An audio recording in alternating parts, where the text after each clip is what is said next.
Hello and नमस्ते। क्या आप जानते हैं कि जिबरेलिन पौधों की लंबाई और वृद्धि और साथ ही फूल आने की प्रक्रिया को तेज करने वाला एक हार्मोन्स है। मुझे ऐसा लगता है कि अगर हम जिबरेलिन एसिड के बारे में अच्छे से उसके कार्यों को समझेंगे तो हम इससे यह फायदा होगा कि हमारे फसल उत्पादन और उसकी क्वालिटी गुणवत्ता में सुधार कर बहुत ज़्यादा फायदा कर सकते हैं। मेरा नाम है शालिनी राव। मैं डिजिटल बायोलॉजी शास्त्र की डिजिटल रचयिता हूँ। आपको हमारा वीडियो पसंद आए लाइक करें, शेयर करें, साथ ही सब्सक्राइब करें। साथ ही बेल आइकन के बटन को दबाना ना भूलें, जिससे कि आपको न्यू वीडियो की नोटिफिकेशन मिलती रहे। तो गाइस स्टार्ट करते हैं हम अपना टॉपिक। हमारा प्लांट फिजियोलॉजी चल रहा है, जिसमें हम क्या कर रहे हैं, प्लांट ग्रोथ एंड डेवलपमेंट कर रहे हैं। और उसमें हमने प्लांट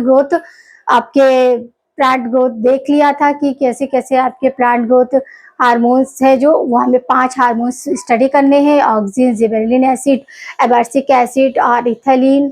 तो ये सारा हम क्या कर रहे हैं, सीरियल वे में कर रहे हैं। ऑक्सिन हमारा फर्स्ट पार्ट में हो चुका है। अब सेकंड पार्ट में हम जिबरेलिक एसिड को देखेंगे। अब जिबरेलिक एसिड, क्योंकि ये नाम से ही ऐसी जिबरेलिक एसिड यानी कि ये एसिडिक नेचर का होता है। ऑक्सिन का हमने देखा था किस तरह वो इलोंगेटर के लिए, किस तरह डिफरेंशिएशन के लिए था, किस तरह वो लेटरल रूट की उसके लिए रिस्पॉन्सिबल था। तो हमने इसी तरह हम इसके भी फंक्शन देखेंगे कि इसकी आपकी डिस्कवरी कैसे हुई और ये किस किस फंक्शन में पार्टिसिपेट करता है। जिस तरह ऑक्सिन की डिस्कवरी, क्या सारे जितने भी आपके प्लांट ग्रोथ आपके हार्मोन है या फिर रिएक्टर है, वो क्या है, उनका ग्रोथ जो है वो कैसा हुआ है, आपका सडनली हुआ है। सडनली या फिर हम ये कह सकते हैं एक्सीडेंटली डिस्कवरी है। जितने भी आपके प्लांट ग्रोथ आपके जो भी हार्मोन्स है, उन सबका क्या है कि आपकी सडनली ही हुई है, कोई कुछ कर रहा था। अब ऑक्सिन का कैसे हुआ कि फोटोट्रोपिज्म का एक्सपेरिमेंट कर रहे थे कौन, चार्ल्स डार्विन और उनके बेटे। तब यहाँ पर ये हो गया और यहाँ पर उसको वेरीफाई किया गया, तो पता चला कि ट्रॉफिज्म की वजह से, यानी कि लाइट की जगह वजह से नहीं उस साइड डायरेक्शन में प्लांट ग्रो कर रहा था, बल्कि ऑक्सिन की प्रेजेंट में। ऑक्सिन क्या है, वो आपका लाइट डिफेक्टर है। तो जैसे ही लाइट पड़ता है तो वो डार्क एरिया में जाके कलेक्ट हो जाता था, और जिस जगह वो कलेक्ट हो जाता था वहां से बैंड हो जाता था। ऐसे जिबरेलिन को हम देखेंगे यहाँ पर। जिबरेलिक एसिड को हम क्या करते हैं, डाइटरपीन्स भी बोलते हैं। डाइटरपीन्स भी बोलते हैं क्यों, क्योंकि इसमें कार्बन के 19 से 20 मॉलिक्यूल्स होते हैं और ये एसिडिक नेचर होता है, क्योंकि इसमें इतने ज्यादा कार्बन कंपाउंड, इसलिए ये एसिडिक नेचर है। अब इसकी खोज कैसे की गई, तो एक कुरुशावा साइंटिस्ट थे, वो ऑब्जर्व कर रहे थे राइस फील्ड जापान में। उन्होंने ऑब्जर्व किया कि some plant are unequally taller, कि मतलब देखा कि कुछ प्लांट जो है वो बहुत ज्यादा टॉलर हो गए। कंटेन नो शीड, उनमें कोई शीड भी नहीं था। फुली सीडलिंग या फिर बैकएंड डिसीज कहा उन्होंने। क्या कहा इसको, बैकएंड डिसीज कहा या सीडलिंग कहा। फुली सीडलिंग यानी कि उनमें सीड नहीं थे। अब राइस में क्या होता है, सीड भरे रहते, तो वहां सीड नहीं थे, बस वो प्लांट टॉल थे, यानी कि उनकी हाइट ज्यादा थी। फिर इसके बाद लेटर, जब ये एक्सपेरिमेंट हो गया कुशावा का, फिर इसके बाद लेटर युबक्तो एंड सुबाकी ने क्या आइसोलेट किया जिबरलिन को, जिबरलिक एसिड को, from those they were infective plant. मतलब जिन प्लांट में ये देखा गया वो प्लांट कैसे थे, इन्फेक्टिव थे। किसके इन्फेक्शन से, अब वो अगेंस्ट थे आपके फंजाई के इन्फेक्शन से। कौन सी फंजाई इन्फेक्ट किए थे उन्हें, जिबरेलिया फ्यूजिकॉन। जिबरेलिया फ्यूजिकॉन जो फंजाई थी, वो उस तरह के राइस प्लांट को क्या किए थे, इन्फेक्ट किए हुए थे, इसलिए वो इस तरह के स्ट्रक्चर को शो कर रहे थे। और इसी आपको जिबरलिन फिंकाई को ही क्या बोलते हैं, जिबर फ्यूकीफॉरी भी बोलते हैं और फ्यूफाई मेलिफिरम ये भी इसको बोलते हैं। इसके सारे नाम आपको याद रखने, कभी कभी नाम से भी क्वेश्चंस पूछ दिए जाते हैं। तो आपने देख लिया कि कैसे जिबरलिक एसिड की डिस्कवरी हुई, कि मतलब साइंटिस्ट ने राइस फील्ड में ऑब्जर्व किया कि कुछ प्लांट जो थे सीडलेस थे, मगर वो हाइट में बहुत टॉलेस्ट थे। फिर इसके बाद लेटर युबाको एंड सुबाकी ने कहा कि जो ये प्लांट थे, ये टॉलर प्लांट जो थे वो क्या थे, इन्फेक्टिव थे। किससे, फंजाई से इन्फेक्टिव थे। कौन सी फंजाई थी वो, जिबरेलिया फ्यूजिकॉन। जिस फंजाई से वो अगेंस्ट थे, इन्फेक्ट थे। फिर इसका पी सर्कल देखो, हमारा ऑक्सिन का पी सर्कल क्या होता है, आई इंडोल एसिटिक एसिड, और इसका प्रिकर्सर क्या है, एसिटिल कोएंजाइम। क्या है? Acetyl coenzyme. अब हम जिबरेलिक एसिड के फंक्शन देखेंगे। तो फंक्शन इसका क्या है? पहला फंक्शन है इंटरनोडल इलोंगेशन। क्या करता है? इंटरनोड, जैसे कि हमने प्लांट देखा तो ये लीफ होती है। लीफ कहाँ होती है? आपकी इंटरनोड पॉइंट पर होती है। नोड पॉइंट पर आपकी लीफ निकली होती है और इसके बीच में दो लीफ के बीच में जो होता है वो इंटरनोड होता है। तो ये क्या करता है? इंटरनोड इलोंगेशन, यानी इंटरनोड रीजन को इलोंगेट करने का काम करता है। प्रमोट इंटरनोडेड इलोंगेटेड, और क्या करता है? एरिया को इंक्रीज कर देता है। Stem height by the targeting intercalary meristematic. तो क्या इंट्रा मेरिस्टेमेटिक टिश्यू को क्या करता है? इलोंगेट कर देता है। दूसरा आता है ओवरकम ड्राफ्टिज्म, यानी कि जिस प्लांट में ओवरकम ड्राफ्टिज्म, यानी कोई प्लांट है वो हाइट में कम है तो हम जिबरेलिक एसिड उसमें प्रमोट कर देंगे तो क्या करेगा? वो उसकी हाइट बढ़ जाएगी मगर विदाउट चेंज इन जीनोटाइप। यहाँ पर हाइट तो बढ़ जाएगी, यानी कि उसका जीनोटाइप क्या है? स्मॉल टी है, क्योंकि वो ड्रॉप था। मगर हमने जिबरेलिक एसिड यूज किया, उसकी हाइट बढ़ गई मगर उसका जीनोटाइप चेंज नहीं हुआ। यानी कि ओवरकम ड्राफ्टिज्म को भी क्या करता है? दूर करता है विदाउट इफेक्टिव जीनोटाइप। यानी कि वहां वो प्लांट तो टॉल हो गया मगर उसका जीनोटाइप क्या हो? वो स्मॉल टी ही रहेगा। ये याद रखना है। हल्का सा कंफ्यूजन, आपका क्वेश्चन गलत हो जाता है कि विदाउट चेंज जीनोटाइप, जीनोटाइप में कोई चेंज नहीं होगा। ड्रॉफिज्म है मगर उस ड्रॉफिज्म को वो कन्वर्ट कर देगा, टॉल बन जाएगा प्लांट, मगर उसका जीनोटाइप तो स्मॉल टी ही रहेगा। क्या रहेगा? स्मॉल टी रहेगा। तो यहाँ हमने जिबरेलिक एसिड के दो फंक्शन देखे। एक देखा इंटरनोड इलोंगेशन और दूसरा देखा ओवरकम ड्रॉफिज्म।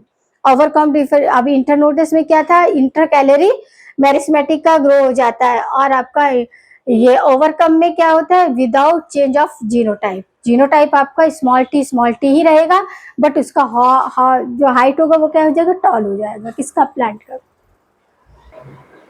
अब हम देखेंगे इसका थर्ड फंक्शन क्या है? Seed germination. सीड जर्मिनेशन में जिबरेलिक एसिड जो होता है वो सीड जर्मिनेशन को प्रमोट करता है, जबकि डॉर्मेसी को क्या करता है? इनहिबिट करता है।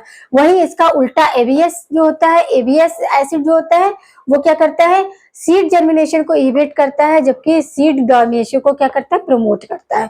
जैसे साइटोकाइनेसिस और आपका ऑक्सिन में था। ऑक्सिन क्या करता है? लेटरल बर्ड को क्या कर रहा था? प्रमोट कर रहा था, और आपका एपिकल बर्ड को प्रमोट कर रहा था, लेटरल को क्या करता है? इनहिबिट कर रहा था। और साइटोकाइनेसिस क्या कर रहा था?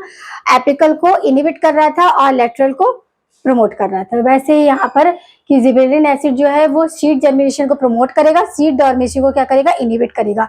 जस्ट उसका एबिकस एसिड जो है वो क्या करेगा? सीड जर्मिनेशन को इनहिबिट करेगा और आपको डॉर्मेसी को क्या करेगा? प्रमोट करेगा। समझ आया? कुछ फास्ट बोला मैंने, इसलिए ले रही हूँ। अब फोर्थ है पार्थोजेन। Parthenocarpy. Parthenocarpy development of fruit without fertilization, seedless fruit. क्या है? Seedless fruit. अब आपका जिबरेलिक एसिड जो है more potent than auxin in the term of the parthenocarpy. Parthenocarpy. Parthenocarpy आपका ऑक्सिन में भी हमने देखा था और आपका किसमें देख रहे हैं? पार्थिनोकार्पी आपका जिबरेलिक में भी है। अब फिफ्थ वन है blotting and Rosell. Blotting and Rosell क्या है? Convert Rosell habit into the wine habit. Rosell family कौन सी होती है? रोसेल फैमिली प्लांट होते हैं कैबेज का, स्पिनिच का, सुगर बीट एंड कैरेट। ये फोर जो वेजिटेबल्स हैं ये आपकी रोसेल प्लांट में आती हैं। इनमें क्या होता है? लीफ डेंस होता है। बहुत देखा है ना आपने कैबेज कैसे होता है कि लीफ बिल्कुल डेंस होता है। तो रोसेल हैबिट में क्या होता है? डेंस होता है, बट जिबरेलिन के यूज से ही वाइन हैबिट हो, ये पत्तियां डिस्टेंस पर हो जाती है, डेंस की जगह क्या हो जाती है? वाइन हैबिट में हो जाती है। 6 आता है मोल्टिंग। मोल्टिंग में क्या होता है? शीट जर्मिनेशन, बियर वाइन, बैरले वगैरह होता है ना, उसमें क्या करते हैं? जर्मिनेट कराते हैं। किससे? जिबरेलिन एसिड से। फिर आपका वर्नेलाइजेशन या फिर स्पिरिफिकेशन। स्पिरिफिकेशन यानी कि low temperature treatment. Low temperature पर फ्लावरिंग कराई जाती है। लो टेम्परेचर देंगे प्लांट को तो फ्लावरिंग होता है, हाई टेम्परेचर देते हैं तो फ्लावर नहीं लगते हैं। वहीं पर हाई टेम्परेचर प्लस जिबरेलिन देते हैं तो फ्लावर लगता है। और इसी तरह आपका फोटो पैरिडिज्म होता है। फोटो पैरिडिज्म में क्या करेंगे? लो टेम्परेचर पर क्या होता है? लाइट को, इसमें क्या फोटो पैरिडिज्म है ना, हाँ फोटो पैरिडिज्म। फोटो पैरिडिज्म में क्या है कि एलटीडी लॉन्ग लाइफ आपका क्या प्लांट को लाइट देते हैं। तो लॉन्ग लाइट देंगे तो फ्लावरिंग होगा, शॉर्ट लाइट देंगे तो नहीं होगा। शॉर्ट लाइट प्लस जिबरेलिन देंगे तो फ्लावरिंग होता है। समझ में आया किस तरह ये समझ चल रहा है कि आपका लॉन्ग लाइट है, दे रहे 12 घंटे 24 घंटे से ज्यादा लाइट दे रहे तो वहां फ्लावरिंग हो रहा है, कम दे रहे तो फ्लावरिंग नहीं हो रहा है। शॉर्ट लाइट के साथ साथ हम जिबरेलिन भी ऐड कर रहे हैं तो वहां फ्लावरिंग हो रहा है। फिर आता है आपका low temperature treatment for seed germination. Low temperature पर सीड जर्मिनेट हो जाता है, इस एक्टिविटी को क्या बोलते हैं? स्टेरिफिकेशन बोलते हैं या फिर प्री किलिंग बोलते हैं। क्या बोलते हैं? प्री किलिंग बोलते हैं। तो यहाँ पर आपको समझ लगा कि आपका जिबरेलिन के किस तरह काम हुए। एक तो आपका क्या करता है? इलोंगेटेड इंटरनोड्स करता है। इलोंगेट इसके फंक्शंस, इनकी डिस्कवरी कैसे हुई कि राइस फील्ड में देखा कि कुछ जो है विदाउट सीडलेस प्लांट क्या है बहुत टॉल हो गए। फिर उनको क्या आइडेंटिफाई किया गया कि इन्फेक्ट थे किसी फंजाई से अंगेज, उस फंजाई के उसमें एसिड दिया गया और यहाँ डिस्कवर किया गया जिबरेलिन एसिड को। जिबरेलिन एसिड का आपका प्रीकॉर्सर क्या है? आपका एसिटिल कोएंजाइम, क्योंकि ये नेचर में एसिटिल होता है। फिर इसके फंक्शन देखे तो फर्स्ट क्या है? Internode elongation. इंटरनोड नोड और इंटरनोड क्या है? आपकी लीफ जहां से निकलती है और बीच की डिस्टेंस को इंटरनोड बोलते हैं। तो उनके बीच में क्या है? इंटरनोड कैपिलरीज बना लेते हैं जिसकी वजह से ये इंटरनोड इलोंगेशन को शो करते हैं। फिर आता है आपका ओवरकम ड्रॉफनेस, यानी कि क्या कि आपका जीनोटाइप को change without change of genotype, यानी कि प्लांट ड्रॉप था मगर उसका जिबरेलिन की प्रेजेंस में क्या हुआ? टॉल तो हो गया मगर उसका जीनोटाइप वही रहा।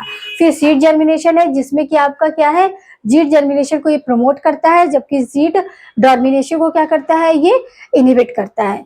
बल्कि उसका एबिसिस इसका जस्ट उल्टा होता है। सीड जर्मिनेट को इनहिबिट करेगा और आपको डॉर्मिनेशन को क्या करेगा? प्रमोट करेगा। पार्थिनोकार्पी यानी कि development of fruit without fertilisation. Without fertilisation seed का फॉर्मेट हो जाना। More potential of the auxin में भी ऐसे ही होता है बट ये मोर पीसीएस होता है।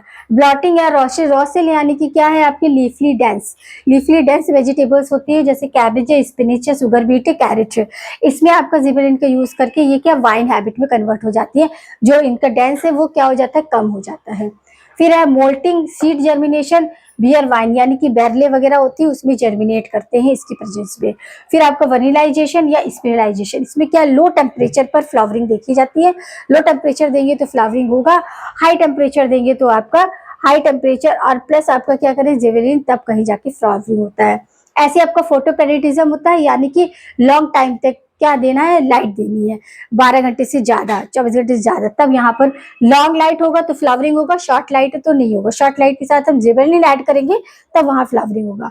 और लास्ट आपका low temperature treatment seed germination को उसे क्या बोलते हैं? स्टेरिफिकेशन बोलते हैं या प्रीहिलिसिंग बोलते हैं। समझ आया? प्रीहिलिसिंग बोलते हैं। अब देखो इससे रिलेटेड हम पार्थोजेनेसिस और आपका एपोमिक्सिंग और पार्थिनोजेनेसिस, ये कंसेप्ट में बच्चों को कंफ्यूजन होता है तो ये कंसेप्ट में यहाँ पर आपको क्लियर कर देना चाहती हूँ। पार्थिनोकार्पी क्या होता है कि आपका वर्जिन फूड, वहां पर फ्रूट का फॉर्मेशन होता है जो कि विदाउट फर्टिलाइजेशन होता है।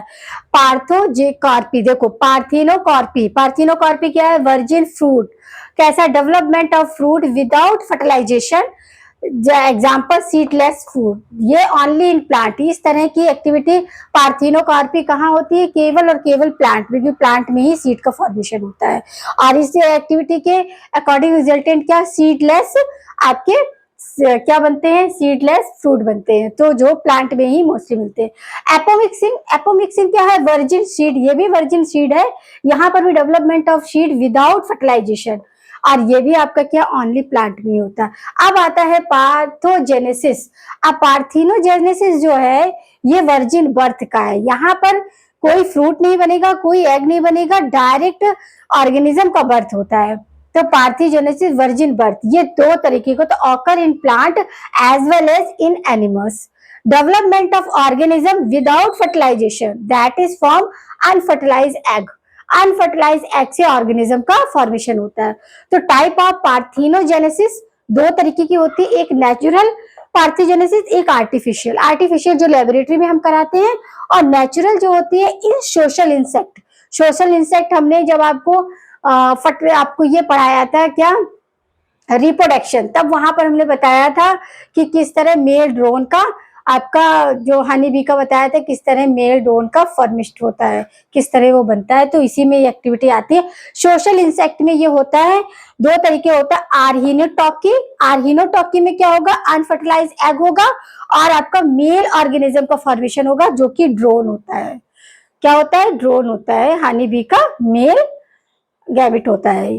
और आपका येथोटॉकी होगा तो यहाँ पर क्या होगा, फीमेल ऑर्गेनिज्म बनेगा। तो आप ये कंसेप्ट को कभी मत भूलिएगा, पार्थोजेनेसिस, जो कि आपके प्लांट एज वेल एनिमल्स में होती है, और यहाँ पर ऑर्गेनिज्म का फॉर्मेशन होता है। जबकि पार्थिनोकार्पी में क्या है आपका, कि सीडलेस फ्रूट बन रहा है, और एपोमिक्सिंग में भी आपका सीडलेस फ्रूट बन रहा है। तो कंफ्यूज नहीं होना है, बहुत थोड़ा सा माइनर डिफरेंस होता है और बच्चे कंफ्यूज होते हैं, आपको कंफ्यूज नहीं होना है।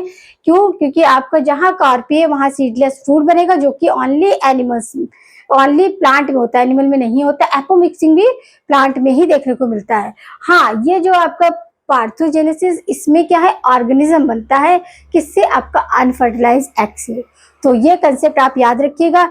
छोटा छोटा कभी आप गलती करते हो तो इसलिए मैंने ये कंसेप्ट आपको लिख के यहाँ पर एक्सप्लेन कर दिया है। तो आपको ये ऐसे ही आपको ए टू जेड याद रखना है। तो यहाँ पर हमारे कितने आपके 2 हार्मोन्स कवर हो गए, प्लांट ग्रोथ हार्मोन्स, आपके रेगुलेटर भी जिन्हें बोलते हैं, प्लांट ग्रोथ रेगुलेटर हमें 5 पढ़ने हैं, मगर हमारे पार्ट 1 और पार्ट 2 को मिला के हमने 2 कंप्लीट किए। पार्ट 1 में हमारा ऑक्सिन हुआ था और पार्ट 2 में जिबेरेलिन एसिड हुआ।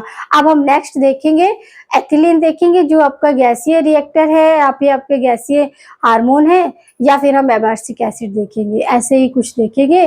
और उम्मीद है कि आप इसे अच्छे से पढ़ो। और बाकी जो प्लांट ग्रोथ का वो बहुत सारा पार्ट मैंने मॉर्फोलॉजी में आपको पढ़ा दिया है, इसलिए यहाँ हम डायरेक्ट हार्मोन पर आए हैं। थोड़ा हमने इंट्रोडक्शन दिया है ग्रोथ का, बट डिटेल के लिए आपको प्लांट टिश्यू वाला टॉपिक के लेक्चर देखने पड़ेंगे, क्योंकि उसमें मैंने पूरा मेरिस्टेमेटिक टिश्यू में किस तरह आपका फॉर्मेट हो रहा है, किस तरह ग्रोथ आपकी कंटिन्यूअस होती है, इनरिवर्सिबल होती है, और क्यों कंटिन्यूअस होती है, क्यों, क्योंकि मेरिस्टेमेटिक टिश्यू की प्रेजेंट की वजह से।